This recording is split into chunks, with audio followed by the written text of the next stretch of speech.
Actually, mas magaling. Mas magaling.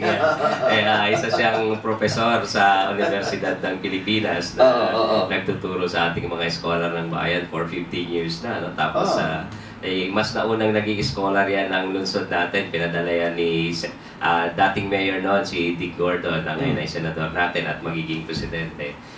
Yan ay pinadala sa Russia para mag-aral ng dalawang bagay, yung kung paano yung kultura at pagsasalita ng mga Ruso at kung paano yung sa filmmaking tsaka directing. Kaya talagang ako aminadong talagang napakahusay ng kuya ko na yan. At in fact, nung unang pumili ng para sa konsehal, siya talaga noon yung una nang pinili. Kaya lang during that time ay talagang napaka-intense, no? Alam mo naman yung kanyang passion is for teaching at nasa point siya na gusto niyang ma-perfect yung kanyang skill, yung trade at yung mga gusto niyang turuan.